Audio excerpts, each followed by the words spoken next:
like a butterfly and sting like a bee. The Mirror brings you After the Bell in association with Betfair. Hello and welcome to After the Bell, Mirror Fighting's boxing show in association with Betfair. Please do give us a thumbs up, subscribe, leave a rating however you're watching or listening to the show. I'm Martin Domin, joined by George Groves and Declan Taylor. Once again, this week we're going to take a look back at Friday night's show from Mexico, in which Juan Estrada and Roman Gonzalez set up a rematch 8 years in the making with their respective wins. And then we'll look ahead to heavyweight showdown between Dereck Chisora and Oleksandr Usyk, much anticipated, much delayed. And I'm sure we'll find time for a rant or two along the way. Gents, how are you this week? Yeah, good, thank you. Not too bad. No complaints. Listen, there is a lot of uncertainty in the world right now, but one thing that has been consistent for a long time is that the elite super flyweights always deliver. Little stat for you. Roman Gonzalez, Juan Estrada, Carlos Cuadras and Saur Rungvisai have fought each other 9 times over the last 8 years in a sort of unofficial round robin, if you like. And I would be hesitant to say that any of those fights didn't deliver. And again, on Friday, Juan Estrada took on Carlos Cuadras in a rematch. And again, Fight of the Year candidate, Declan. Estrada down in the third, Cuadras down twice in the 11th before it was stopped. And, I don't know why these smaller guys, obviously the best of the smaller guys, but once again, another good fight. Yeah, they're obviously both Superfly, but they're also both Mexican, so I think that was that has something to play in that one. But yeah, incredible fight again, and like you say, any combination of any of those guys seems to be thrilling every time. It's funny as well, you mentioned about the Superfly, because it sort of felt a bit that Roman Gonzalez had maybe taken a step too far, because obviously he won his title against Cuadras a few years ago now, but looked like maybe that was a bit too much for him, a bit too heavy for him. And then he lost twice to Saur Rungvisai, the second of which was really bad, bad knockout. And he's rebuilt, a bit like Manny Pacquiao when he got knocked out by Chavez, and he sort of rebuilt and came back, had a renaissance. That's kind of what he's doing now. And then in with Estrada and Cuadras, and Saur Rungvisai still hanging around. It's just incredible fight after incredible fight. And now what we're looking for, hopefully, is the rematch, finally, of Estrada and Chocolatito, which is, I think, next month is 8 years since they last fought down at flyweight or light fly. So, they've both gone up. They both rebuilt. Both had trials and tribulations, really. Now on a massive high, and it couldn't come at a better time. And for so long, these little guys never got any attention, or at least that's what everyone says. And finally, boxing fans think and realise that it's arguably the best division in the sport right now, and it has been for the last few years, really.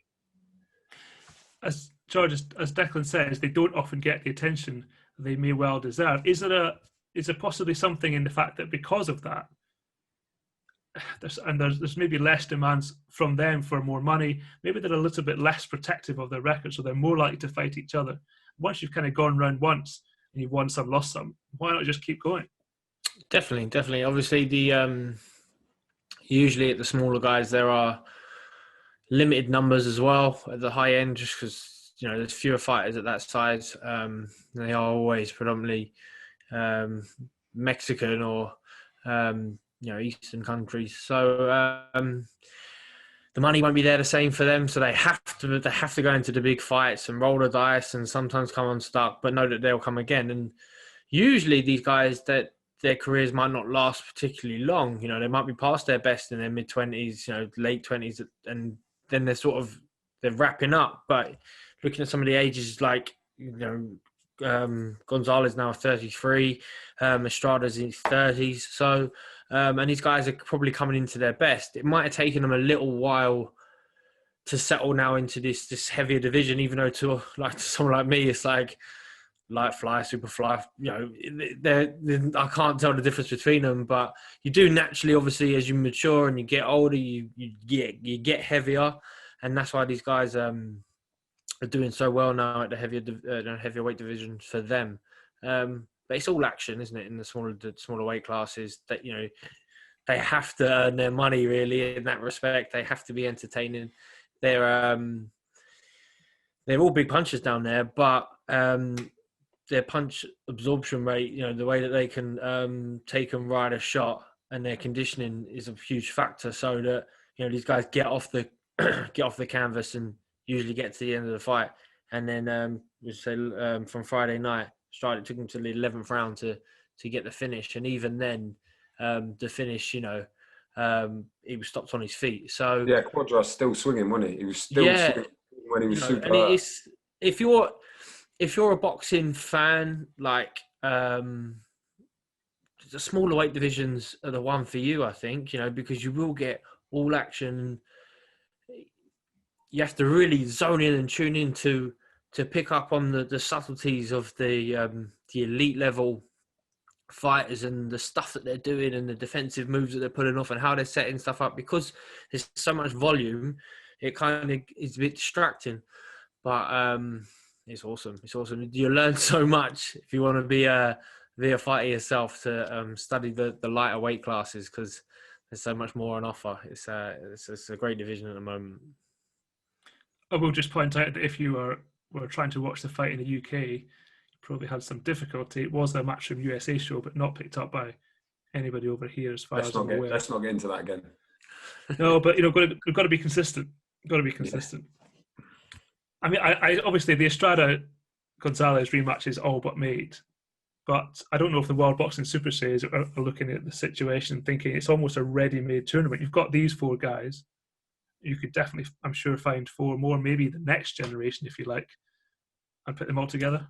Yeah, they. I remember this one after the first season, and they were sort of scouting around looking for the best weight classes. Obviously, Superfly at the time, and I remember, what's his name? The promoter with Golovkin, Tom Loeffler. Mm-hmm. He put on a card called Superfly, and it was great, and it was, you know, really, really good and well received. It looked like an obvious choice, and I don't know why it didn't happen. I guess maybe they wanted too much money, or there was already contractual stuff with big fights with Saunders and whatever else. But it didn't happen. But yeah, that would be brilliant. But I guess they'll go into the Estrada Chocolatito rematch pretty quickly, and I would think if Gonzalez was to lose that, which they haven't generated odds for it yet, but I would think that he's going to be an underdog in that fight. If he was to lose that might be the end of him. So maybe a tournament might be attractive to him in that sense, because there'll be like stages, and this is how much money you're going to get, and this is how many fights we want you for, and then you can retire if you want, sort of thing. Hopefully they do that, but like George said, it doesn't seem as if there's any problem making these fights, actually. So, you know, when we talked about heavyweights and stuff, the problem is they can't really make a lot of the big fights that we want for whatever reason, whereas them guys, they're up for it because they haven't really got any other options. But yeah, hopefully it'll be made pretty soon. And next, like, it's a good old school way of building a fight, isn't it? Having both guys on the same card, both winning, that always works well, and it worked perfectly because that was vintage Gonzalez. Didn't get the stoppage, but just the way he pressured and just his little subtle movements on the inside just to take the heat off the shots and then respond. But I think when he's in with Estrada again, slightly younger, slightly fresher, more powerful, I think he'll wear him down. He'll get water in the basement, as they say, and that'll be too much for Chocolatito, and he'll lose that rematch. But who knows? That's why it's such a good one. Yeah. And just also on that card, maybe a super flyweight in the future, but at the moment, flyweight, Julio Cesar Martinez defended his world title. A second round stoppage of Moises Calleros. I mean, I'll be honest, Calleros came in 6 pounds overweight, having been a replacement late on. An argument really just to scrap the fight completely. The guy clearly wasn't going to make. I mean, if you're 6 pounds over on the scales earlier in the week, I'm going to assume you were heavier than that. An argument maybe that the fight shouldn't have taken place, but Martinez, 25 years old, one definitely to look out for. Yeah, I mean, Eddie Hearn says a lot of stuff, but he tweeted one of the most exciting young fighters on the planet, and it's hard to disagree with him. And it's funny because he's a bit less, you know, George spoke about the subtleties and the volume and stuff like that. He boxes a little bit more like a heavier guy, where he plants his feet and he just looks for heavy shots. And the stoppage was, okay, yeah, they're caveats because the guy was overweight, not in his league, but yeah, he looks vast for the weight. He's obviously going to go up. Maybe he'll stick about for a bit of flyweight and unify. That would be a good idea before he goes up. Maybe let Estrada and Chocolatito work out who's the man between those two, and then move up and fight one of them. But he looks really good. Kind of basics the wrong word, but that rudimentary style, double jab, big backhands, left hooks to the body, stuff like that. Nothing flashy, but super powerful, really, like Eddie Hearn says, exciting to watch. And yeah, you got to agree with him on that tweet. Yeah, reluctantly we'll agree on that. Okay, let's look forward to Halloween. I'm going to get out of the way. It is Fright Night. I've said it. So, Oleksandr Usyk, Dereck Chisora, of course, much delayed. But the longer it's gone on, the more I've sort of bought into the fight. I suspect a lot of that's got to do with David Haye, who just loves Dereck. Sorry, I had to do it.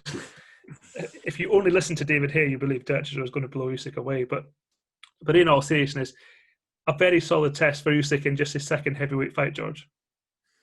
Yeah, no, it is. And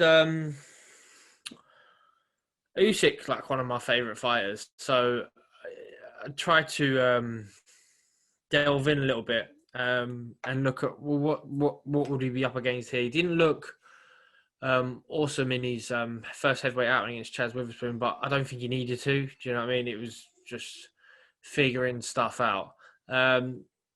He's definitely a cruiserweight who's moved up to heavyweight, so he's going to give away a bit of natural size. But against someone like Dereck Chisora, I don't think that's going to be a huge problem for him. Both haven't boxed for a year, which I thought maybe that'd be a problem for Usyk. But Usyk's been a pro now for 7 years, which surprised me. And he's only had 17 fights. So he's used to having a bit of gap in between each fight. Obviously, having his stablemate Lomachenko get beat, a week, 2 weeks ago now, or will be 2 weeks, would have been probably a big downer for him in the camp. I know they're so close, but and how much of that will affect the final stages of his camp. But I think Usyk just rings around Chisora. Chisora now lately, since he's changed trainer, and he works with a lot of the MMA fighters out of London. I think the London Shoot Fighters, and training at David Haye's gym. Conditioning seems to be a big part of his game.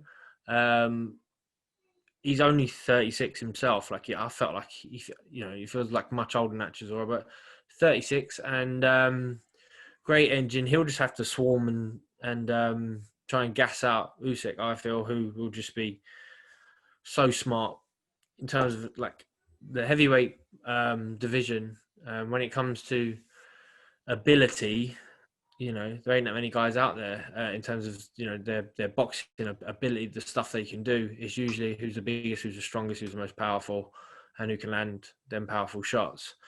But I think it's an exciting fight. It's definitely a really exciting fight. I think Usyk's a favourite. I can't see how Chisora wins this fight, but you never know. You never know. It's not the upset that I predicted, that I missed last week's show. I couldn't have come on and basked in that glory of Lomachenko coming unstuck. But at the same time, I haven't bought into David Haye, mindset that this he can't comprehend why Usyk has chosen Chisora. I know why he's chosen Chisora. I think because he beats him. And not only beats him dead, but looks good against him, presumably.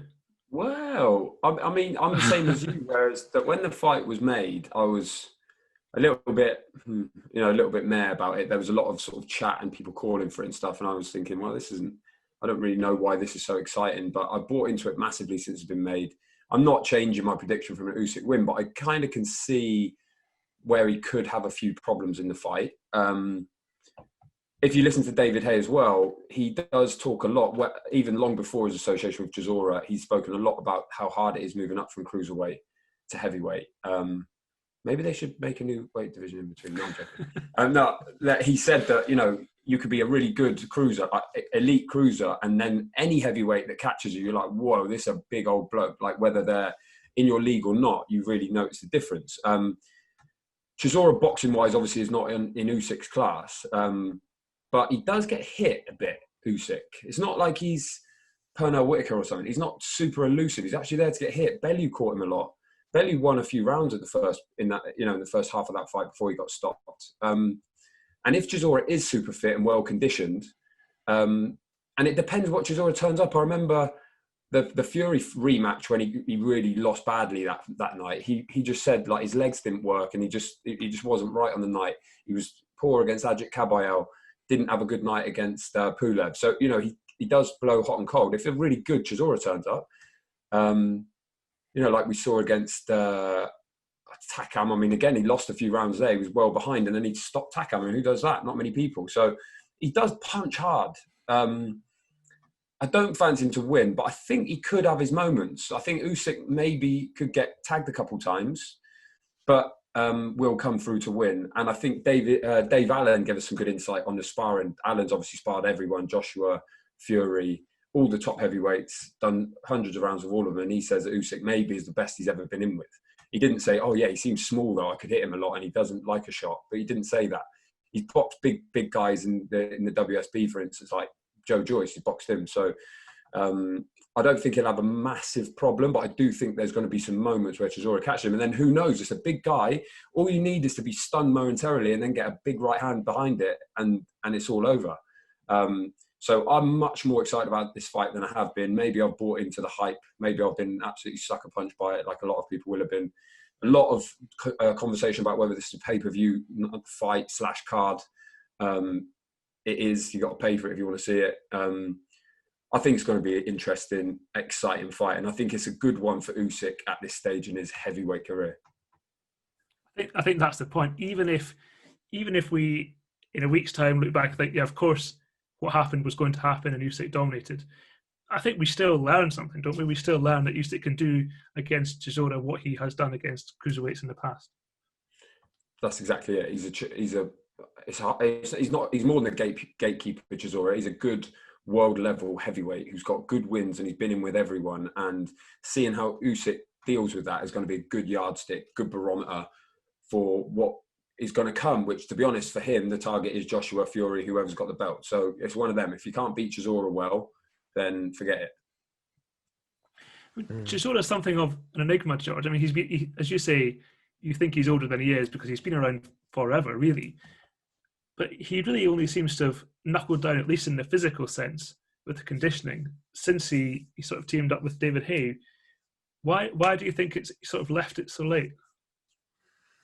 I mean, I don't know. Heavyweights don't like doing conditioning work. I think he's now training with a bunch of guys that just don't let him off the hook. They make him work for every in every moment. That's part of and he's got himself in that mindset where he's willing to do it, Chisora. Maybe there was no one around him before that could, get that out of him. He will show up super fit, I think. And he does have a great engine now for a big guy. When his last fight against David Price, he showed up and he was heavier because he probably felt being heavier would suit him against Price. And I think it did. And David Price, he's not known for his conditioning anyway. So if your conditioning is going to suffer because you're coming in heavier, that's a risk worth taking in that sort of fight. But I think he'll probably be lighter against Usyk. He'll be super fit. He'll be up for it. His main event on a pay-per-view card. It doesn't matter that we're in lockdown and it's not in an arena or a stadium or whatnot. This is a big fight for him. He'll be no doubt be aware of the task at hand and Usyk's ability. But I think Usyk's a bit of a puncher as well, and that'll be interesting to see. I think what his punch effect will be on these big guys who absorb shots so well. Because he lost a few rounds against Bellew, but as a boxer, you're looking at it going, I can see the bigger picture here, and you could see who was working that much harder at those stages, even though he was marginally dropping those rounds. He was well within his comfort zone, and you always felt that as soon as he decides the time is to pick it up, he's going to pick it up. It's going to have an effect, and it did against Bellew that night, where there was a lot of pressure on Tony's shoulders. So being at home as well, and it felt like he was all of a sudden, as an underdog, winning the fight, that might have caught up with him a little bit, suffocated him. Oh, yeah, back to Usyk, who, great wins against in the cruiserweight division. I was there watching him, win the World Boxing Super Series. I think he's one of the best heavyweights in the world, one of the best pound-for-pound fighters in the world. I'd put him as the best pound-for-pound heavyweight out there, even though I wouldn't pick him as the best heavyweight out there. Maybe they should have another weight division. That was, again, another reason I was gutted I wasn't on last week. So whether he's just not big enough to compete with the likes of Tyson Fury, maybe not even Anthony Joshua, but the rest of them heavies, not super heavies. I think he's light years ahead, and if his head's screwed on, then I think you'll see a smart performance this weekend against Chisora. And although Chisora can march you down, can gas you out, can make you work, can come from behind, can hurt you definitely. I think he's going to be taking a lot of punches against Usyk because he's a smart fighter. So it'd be really, really, really interesting. But who knows? Who knows? They are heavyweights. Strange one, as you say. It's a fight you got to pay for. I would pay for it. But at the same time, it's a non-world title fight. It's there is a niggling element to it, but that's boxing right now. I think it's a good fight, a very good fight in the heavyweight division. So unsurprisingly, Oleksandr Usyk is 8-1 on to beat Dereck Chisora, who is 5-1. If you think Usyk stops Chisora, you can get evens or 6-5 on points. Chisora 11-2 to win by stoppage. I cannot imagine he will possibly. Well, I can't imagine he'll win, but certainly won't be going the distance. Usyk points, it's got to be the bet, isn't it? Usyk points. Maybe even if there is a special to get off the floor and win. A bit like his old mate Loma against Linares. Just a flash knockdown at some point, like, whoa, back on his feet. And then, like George says, I think Chisora is going to tire down the stretch and just end up chasing shadows a bit and just getting picked off. I don't see him getting stopped, though. He's super tough now. I mean, look, he's made of something else. He's got a granite chin. But Dillian White did, so who knows? But I think Usyk points got to be the bet. Well, it's all on record now, so we'll come back to that next week. We talk about just before we jump on, I'm going to go Usyk stoppage then, just to be different and just to. You're on a good run. Throw a caveat in there. What's the odds again? Usyk stoppage? Evens. Evens. I like that. You're on a good run, George. You picked Bradis to win over Dorticos. Yep. You picked Lopez to win. You must be absolutely caked down there in West London. You must be living on a cigar on at all times. I'm waiting to get major deal. I'm gonna set up an app, and you come and follow me, and I'll do some predictions. I mean, the second I won't get one right now. I reckon I'll probably Usyk stoppage. He might end up getting stopped, and I've embarrassed myself. But no, even money Usyk stoppage. Don't write this off because don't underestimate his power and his ability to put the shots together. And Chisora's got a delicate mindset, and if he's getting totally outscored, I'm not saying he would ever give up, but would he have to throw caution to the wind and walk onto a couple of big shots? Maybe you're talking me into thinking he could get DQ'd for like a headbutt or something, if he loses his rag a bit. Get your money on that. That's what George Groves' official prediction. Dereck Chisora, DQ. That's your prediction, Deck. You stick with that one. If like Deck, you think Usyk could indeed be knocked down and then bounce back up to win, that is 5-1 with Betfair. As I said, we will come back next week. We need to start having forfeits, either forfeits or rewards. Tell you what you should do is lose that Mayweather-McGregor canvas behind you and make a little league table. Although you haven't made one prediction since we started this over a year ago, so you need to start putting your money where your mouth is, if you had any. Well, I'll take that on the chin, like your punches. I think Usyk sort of 8, 9, 10. There you go. I have nothing to hide. Yeah. No, nobody. What he's I don't have enough. saying is, me and Deck both pitched something to him, and you have nothing. Yeah. Yeah, Usyk's I know taking who's. off. Yeah, I know who's more valuable to the show. Anyway, I don't want to get into a pay-per-view discussion, but this card is not a pay-per-view card. Whether these fights, headline fights, can only be made by putting it on pay-per-view, that's one thing. But the rest of the card for me, disappointing. But Lee Selby is in a fight, at least by the odds, the most 50-50 fight against George Kambosos. Selby 10-11 with Betfair and Kambosos 5-6. And I believe the winner will be the first mandatory for the new unified lightweight champion, Teofimo Lopez. Selby, of course, moved up since his glorious days at featherweight, last out against Ricky Burns. Surely, Deck, this is a last chance saloon, at least to be a player on the world level.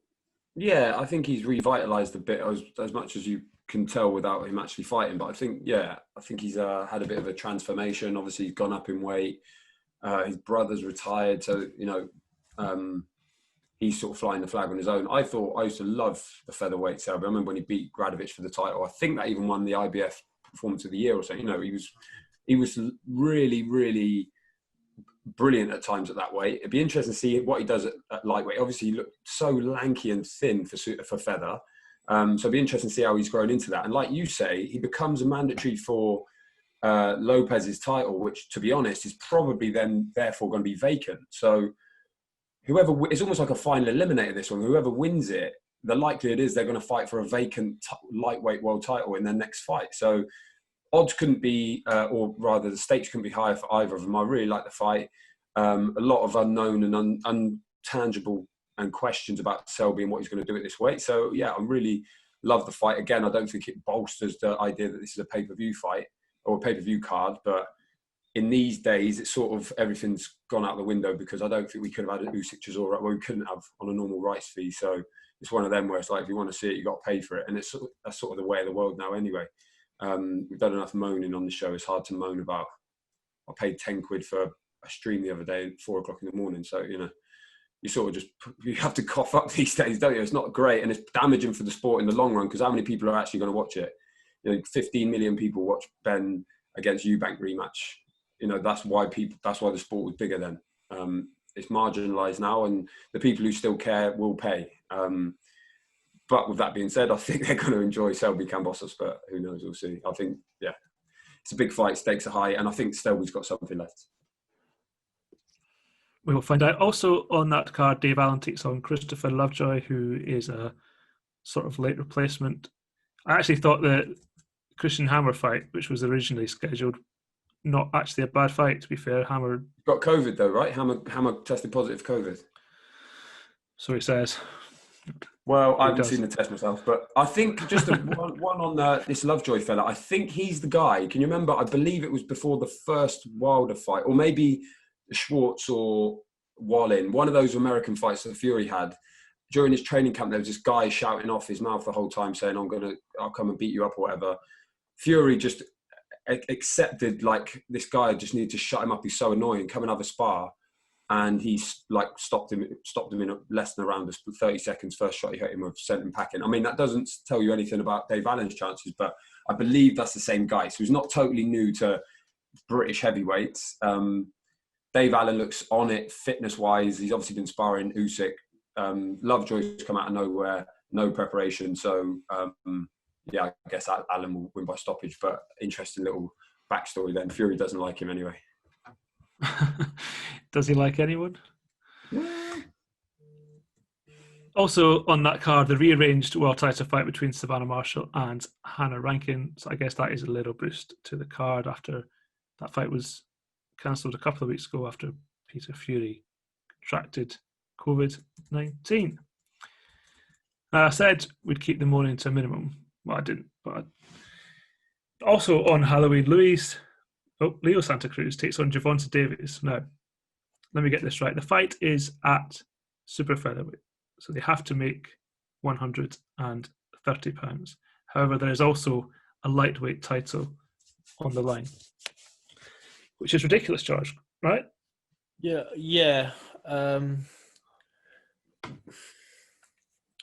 Javon Davies, is he a multi-weight world champion now, as in still holds both belts at their weight? Like, or is it Santa Cruz that's lightweight? And I'm trying to work out quite how it happens.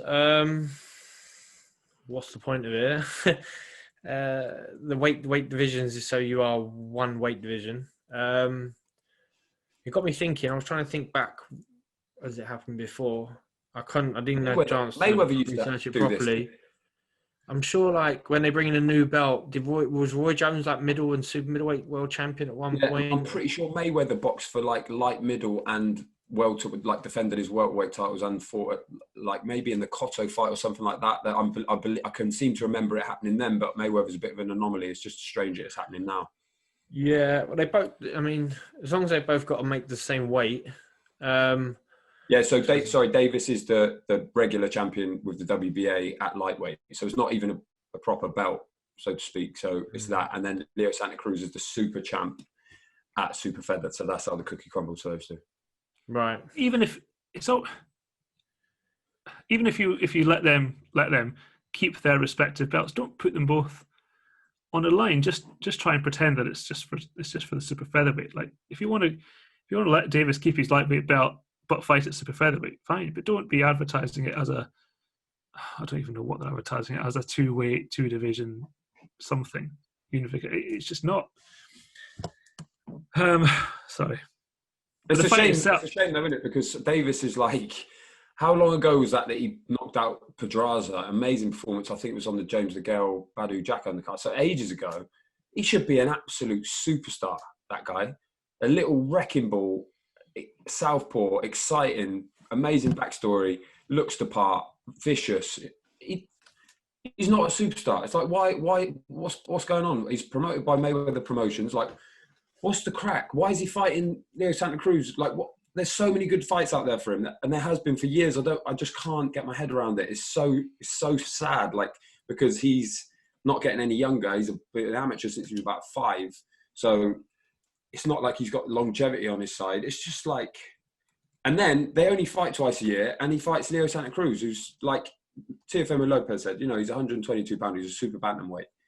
Davis is not a super bantamweight. It's just so annoying, isn't it, that we wait so long for these guys to see them, and it's just not. It's not a fight we want to see, really. And then for 2 belts, it's just the whole thing is a bit of a farce, really. But yeah, I'm not staying up for it. I don't know if you boys are. No, I wouldn't imagine so. I mean, I guess you talk about Mayweather, but when it comes to protecting your own, he's passing on plenty of knowledge, isn't he? Davis is not going to be. Davis is a street kid from Baltimore. He's not going to be sitting there going, "I don't fancy this fella. I reckon he might beat me." Actually, he don't care one bit. It's obviously promotional problems, and for some reason he's not getting his own way, and there's been all sorts of spats with his promoter and whatever else. It's just another example of the actual fighter and the fighting being not even secondary, but so far down the list of what actually matters that it just has an impact on his career. I guess he must be rich. You would hope that he must be rich by now, based on his career, but who knows, maybe he's not. I would say that he certainly hasn't maximised his potential, and I don't think this fight will do anything, but it's going to be vaguely interesting to see how he deals with a volume puncher like Leo Santa Cruz, even if he's not really the same sort of size, but I don't know. Yeah. 1, 2. We'll watch the highlights. I don't highlights. want to moan too much. I don't want this to be the Monday morning moan.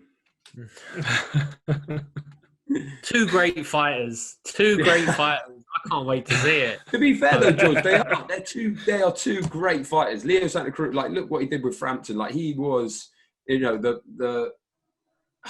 he's such a great fighter to watch, but maybe against opponents that are his size. And Davis, I don't know, he had all sorts of problems making weight in the past. I remember, he missed the weight a couple of times for the Walsh fight, didn't he, with the copper box? Like, he boxed Liam Walsh at the copper box, like on the sort of in the armpit of East London. It's just mad. What was he doing there? The whole thing is weird. His whole career is just Deck. bizarre. I've boxed at the copper box. All I right, was there. We've all been there. George, I was there. I was sat in that changing room afterwards waiting to interview you. Thinking, After what that. are we all doing here? I know, I was thinking the same, but we have to do it, all right? I live in Hackney, so it's great for me. I can walk there. Perfect. Get more. I tell you what, if Davies boxed all his fights at the copper box, I'd be a happy man. Yeah, true. Well, rare praise for the copper box. Also on Halloween, we should mention that, especially in light of the opening up, let's say, of the pound for pound list, Inoue takes on Jason Maloney. I mean, no one sort of picks Inoue, I don't think, as the number one deck, but he's certainly obviously he's made some sort of but he's certainly in the picture, and you can imagine come through this one, 2021 could be big. Yeah, I've seen a few people put Inoue number one pound for pound, and you can see why. He's, I believe, 3-weight world champion already after 17 or 19 fights, whatever it is, knocked out almost everyone, put away some good long-standing champions as well along the way. Yeah, I think he's in the conversation. I don't think beating Maloney makes him number one for people who don't already think he is, but he's one of those guys we just got to enjoy while he's here. And how big can he go? Because he's a small guy, but it's a bit like Roman Gonzalez. Start small and just keep going until someone catches up with you. But he's so exciting to watch. And Maloney's no mug either. I think it's going to be a good fight. But we said that before. I mean, I remember we said that before the Payano fight, and look what he did to him. Just the monster, they call him, and that's about right. And another shout out, I guess, the World Boxing Super Series, who brought him sort of to the screens of far more people than had maybe seen him before. Often with the fighters from Asia, we don't necessarily get to see them so much. But George, presumably, you agree in the conversation for pound. Yeah, Inoue, I think he's just he's up there in my pound for pound list. To be honest, I think he's brilliant. Just frightening power, just frightening, unbelievable, game-changing power. Even to the point where I'm struggling now to think about his other attributes because I feel like that's such a thing. Free-weight world champion now, as you say, and brilliant. I'd stick him up there. Pound. I don't know if he would go at number one, but certainly top 5, maybe even top 3. A very, very good fighter. So plenty of action next weekend, which means plenty to discuss. The following Monday, just finally before we go, looking slightly further ahead, December 5th is said to be perhaps the most stacked night of boxing this year. And actually on December 4th, Friday night, Matchroom have Billie Joe Saunders against Martin Murray, which they've put on the Friday to avoid a clash on the Saturday night with Tyson Fury's homecoming, which seems to be set now for the Royal Albert Hall against, well, we don't know, but likely Ajit Kabayel or Carlos Takam seems to be the two names being bandied about. But on the other side of the Atlantic that night, we have Luke Campbell against Ryan Garcia, which looks set to be moved to the afternoon in America. And we also have Danny Garcia against Errol Spence, which will then presumably be late in America. Normal time in America, so early hours here. So if they get it right, we could be watching boxing for about 12 hours. If they get it wrong, we could be seeing some of the biggest names in the sport clashing with each other. Yeah, I'm guessing they're going to get it wrong as well because we're talking about different promoters and different broadcasters. It's not like they're going to come up with a deal, is it? Like, yeah, the quotes from De La Hoya about moving the Ryan Garcia, Luke Campbell fight so it doesn't clash with Danny Garcia and Errol Spence was like, that was great news for Brits because it meant that it's going to be on at, I don't know, it could be on at like 10 o'clock. If you do the maths, the afternoon would be like 2 o'clock-ish, I guess, on the West Coast. And then that's 8 hours difference. So there's 10 o'clock at night, which will probably be about the time Tyson Fury is. But then saying that, Tyson Fury probably won't start till 11, knowing those BT shows. So actually it might work out pretty well. Yeah, and two great fights. Well, I say two great fights. Two good. I love the Campbell fight. Fury, you got to expect it to be a bit of a procession. I mean, if it's Kabayel or Rivas or Takam, decent heavyweights, none of them on Fury's level.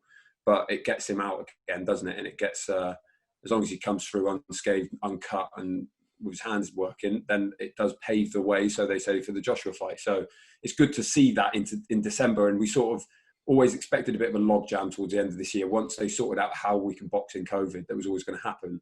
That December looks particularly busy, particularly that weekend, and Joshua the following weekend. Then it's Christmas after that, and then it's 2021 when it's all rainbows again for everyone across the nation, or maybe not. Maybe it's third wave by then, who knows? But December the 4th and 5th is going to be busy. And even Errol Spence, of course, who he posted on Instagram a couple of weeks ago just pictures of himself after his crash and his car. I mean, physically, you assume, outwardly at least, you know, he feels fine. But psychologically, George, coming back from something that, at least from what we can see, could have killed him, that adds a different dimension to a fight which you maybe a year ago or before his crash anyway, you might have thought would be routine. Yeah, I mean, who knows? Who knows? It's a terrible, terrible car crash. You know, lucky. I mean, he was lucky to survive it. Yeah, it was what the general consensus is, and yeah, maybe that's putting him a different perspective on life. Who knows? You know, maybe you don't take stuff for granted so much, and maybe that's a good thing. Maybe it's a bad thing for boxing. Maybe you should be that slightly less cautious with certain things, but. On a physical point of things, as long as it hasn't, don't know if there was like a full release of, you know, the injuries that he sustained during the car crash, or if everything is perfectly fine, or if there are things that have been covered up and kept away and that are now having an effect on him, who knows? So, but obviously great to have him back. Phenomenal fighter, great fighter, entertaining fighter, exciting fighter. Hopefully I don't know. It's been a thing that he can look back on now and say, "Well, thank God, there's a reason I'm here today and make the most of it." So yeah, but a fantastic weekend of boxing. Campbell out in the States against Garcia, which is a tough fight, a real tough fight. I mean, old friend of mine, Campbell, and I do feel sorry for him to a certain extent that he fights himself into a mandatory position. He has to fight the unified world champion. Lomachenko is his other side of his mandatory. And now he's fighting Garcia, who looks like he could be the real deal. You know, a great fighter. He's really young, hungry, famous. He's got a lot of momentum behind him. I know Eddie Hearn and DAZN are very excited about him, and many other people in the States. So Campbell's got a tough task ahead of him. But I think it'll be a great fight to watch. And then, Fury back in action at the Albert Hall. What's the details of that then? So is they going to allow some fans in? Because I know Albert Hall was a little bit lenient. Is that right? So it's at the Albert Hall, yeah? Looks like it. I'm sure the Royal Albert Hall has had, I say fans, people in for regular shows. There have been some pictures on social media, certainly, that have caused an outcry when nobody can go to sporting events, but they can go and watch shows. I mean, I guess the fan base is slightly different. Yeah, I think it's TBC, and the sporting is different to the cultural, I guess you would say, like comedy shows. You can get people in, and if maybe it'd be comedy. Maybe if Fury tells a few jokes or sings on his ring walk again, that would actually count, and then we can get some fans in there. But as far as I can tell, it's not going to be for sale as of yet, ticket wise, you know, still TBC, but that would be nice, wouldn't it? And that would be a good little loophole. Stick it on at the Albert Hall or at a theatre, and then you can get some fans in. That'd be great for everyone. It would just be nice for me personally, just to see a few more faces in the crowd, just to soften the noise that you can hear of the punches going in. I'm sure you know, probably even the fighters can hear the commentators chatting away from, you know, safe social distancing rules from across the TV studio or whatnot. So you know, if you see some of the shows that are on in Russia and places like that, and they're not massive arenas, but there are people in the crowd, and I've never been so excited to see that. So yeah, it'd be great if at the Albert Hall, obviously, you can get. I think the capacity there is 3,000 for boxing. It might be. I wouldn't expect that, but if there was like say 200 300 people in there, evenly spaced out, and make for some sort of entertainment and add to the Maybe the feel of live boxing. if they do have a crowd, I assume there would be a 10 p.m. curfew still. So then maybe that even is another sort of thing to take into consideration when they're planning. What's the 10 p.m. curfew then? Is that just for hospitality, as in like bars and clubs and drinks and restaurants? Yeah, but there might be a little loophole there for sports venues. Well, I think if that would mean that the main event would have to start by 9:15, so we might as well write it off now. That hasn't happened for, I don't think, in the recorded history of organised boxing pugilism. I don't think we've ever had that. Certainly not on TV. Don't worry, it'll be on pay-per-view, so you can pay Good point. Quid. Anyway, hopefully sense will prevail and somehow we will work it out so that we can watch all 3 fights separately and live. That, of course, is December. That is for another week. Thank you for joining us this week, and we'll be back next week. There's loads to review. Worth tuning in. We'll see you then.